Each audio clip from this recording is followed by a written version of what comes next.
பற்றி, சம்பாத்தியத்தை பற்றி, உலக முன்னேற்றத்தை பற்றி மிம்பரில் ஏறி கொத்துவா ஓத தேவையில்லை. மிம்பரில் ஓதப்படக்கூடிய கொத்துவாக்கள் சகோதரர்களே, ஸல்லல்லாஹு அலைஹி வஸல்லமுடைய கொத்துவாக்களை எடுத்து பாருங்கள். உலகத்தில் நபிகள் நாயகம் கொத்துவா ஓதியதை போல் யாரும் கொத்துவா ஓதியது கிடையாது. புகாரியுடைய ஹதீஸ். காலையில் சுபகு தொழுது விட்டு மிம்பரில் ஏறினார் ஸல்லல்லாஹு அலைஹி வஸல்லம். புகர் வரைக்கும் கொத்துவா ஓதினார். புகருக்கு இறங்கி புகரை தொழுவித்து விட்டு மீண்டும் மிம்பரில் ஏறின ஸல்லல்லாஹு அலைஹி வஸல்லம் அஸ்ர் வரைக்கும் குத்பா ஓதினார்கள். அஸ்ரை தொழுதுவிட்டு மீண்டும் மிம்பரில் ஏறிய ஸல்லல்லாஹு அலைஹி வஸல்லம் மக்ரிப் வரைக்கும் குத்பா ஓதினார்கள்.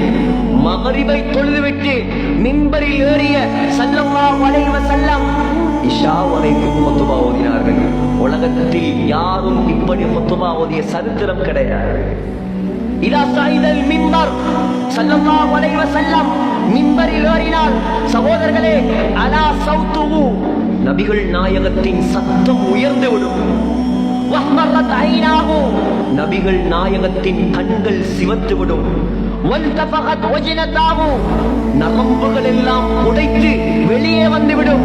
கன்னஹு முந்திரு ஜைஷ் ஒரு ராணுவ தளபதி தன்னுடைய படையை எப்படி எச்சரிப்பானோ அதே போலதான் ஸல்லல்லாஹு அலைஹி வஸல்லம் குத்பா ஓதுவார். ஏன்?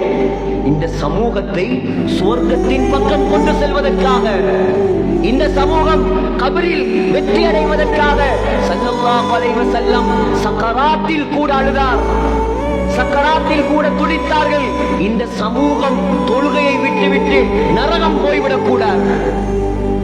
ஆனால் சகோதரர்களே, இந்த சமூகம் இப்பொழுது இஸ்லாத்தையும் மறந்து, நாயகத்தையும் மறந்து, நபியுடைய வழிமுறைகளையும் மறந்து எத்தனையோ பேர் துனியா மட்டும் இருந்தால் போதும் என்று வாழ்கிறார்கள். சொன்னார்கள் ஸல்லல்லாஹு அலைஹி வஸல்லம், அல்லாஹ்வுக்கு மாற்றமாக வாழ்ந்தவனை கபரில் எழுப்பாட்டி கேள்வி கேட்பார்கள் மலக்குமார். சொல்லுவாராம், உன்னுடைய ரப்பு யார்? ஹா ஹா லா அத்ரி, எனக்கு தெரியாது. உன்னுடைய இஸ்லாம், உன்னுடைய மார்க்கம், ஹா ஹா லா அத்ரி, எனக்கு தெரியாது. ஸல்லல்லாஹு அலைஹி வஸல்லமை காட்டி கேட்கப்படும், இவர் யார்? சிந்தித்து பார்ப்போம் சகோதரர்களே. என்னால் பதில் சொல்ல முடியுமா? உங்களால் பதில் சொல்ல முடியுமா? யாரும் யாரையும் கேட்க தேவையில்லை. தனித்தனியே நின்று நீங்கள் சிந்தியுங்கள்.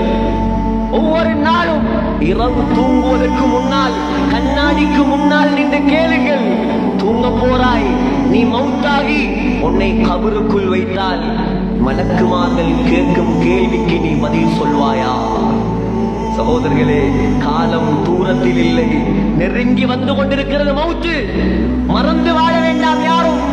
யாரும் மௌத்தை மறக்க கூடாது, கபரை மறக்க கூடாது.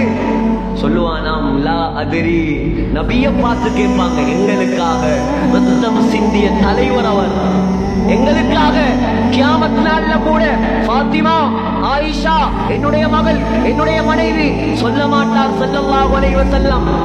ஸல்லல்லாஹு அலைஹி வஸல்லம் அந்த கியாமத்துடைய நாளிலும் கூட முதலாவது சொல்லும் வார்த்தை உம்மதி உம்மதி, என்னுடைய சமூகமே, என்னுடைய சமூகமே என்றுதான் அழுவார். அந்த நபியை பார்த்து கேட்பான் அல்லாஹ், இவர் யார்? இந்த மூதேவி சொல்வானாம், லா அதிரி, இவர் யார் என்று எனக்கு தெரியாது. அல்லாஹ் காப்பாற்ற வேண்டும் சகோதரர்கள். என்னையும் உங்களையும் அல்லாஹ் காப்பாற்றுவானாக. சகோதரர்களே, வானத்திலிருந்து அல்லாஹ் சொல்லுவானாம், அன்கதப், இவன் பொய்யன், இவன் அநியாயக்காரன், பொய் சொல்லிவிட்டான். ஃபப்ரிஷூஹு மினன் நார், நரகத்துடைய விரிப்பை விரியுங்கள். வஃப்தஹூ லஹு பாபன் இலன் நார், நரகத்துடைய கதவை திறங்கள்.